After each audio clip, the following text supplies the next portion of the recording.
L'homme d'État, Henri Konan Bédié, tout le monde en a parlé.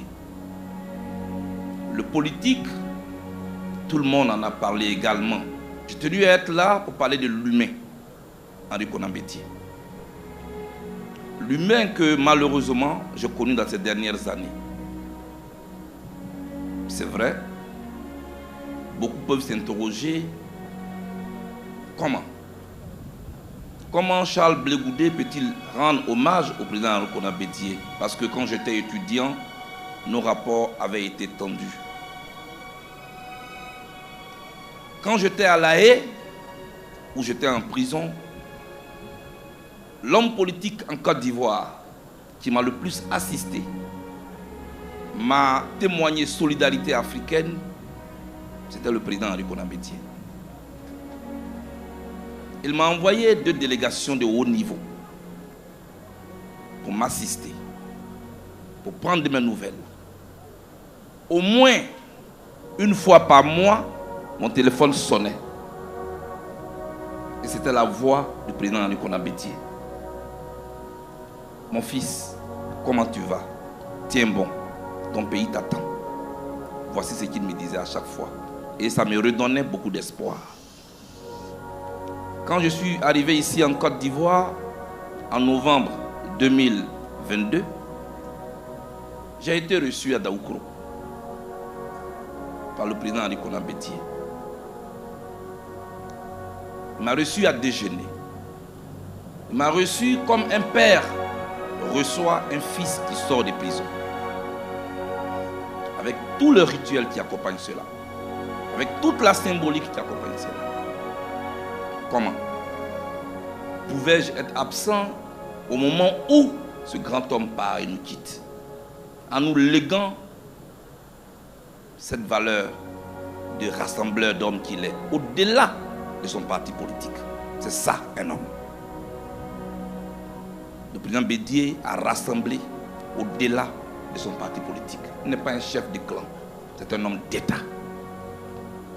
C'est ce témoignage-là que je suis venu faire. Mais le président Bédié était aussi un homme de pardon. Il pardonnait à ceux avec qui il n'a pas toujours eu de bons rapports. Et j'en suis un symbole.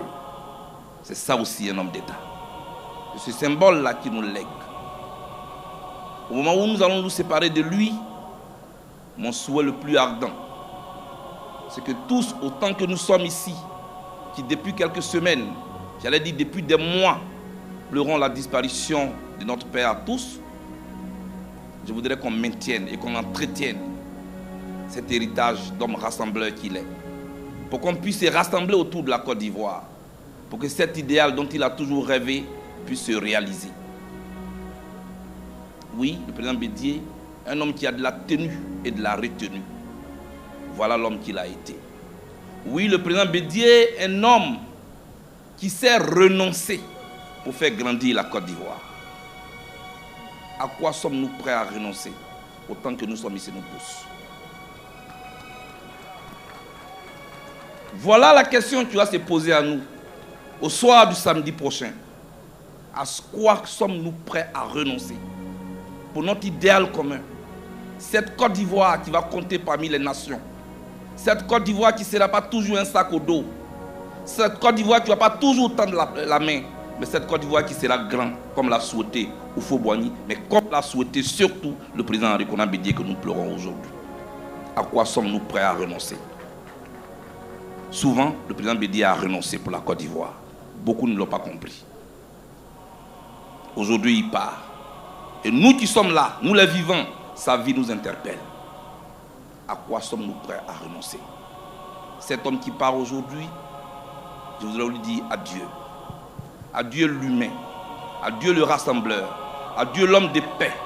Adieu l'homme qui sait renoncer surtout et qui le repose en paix.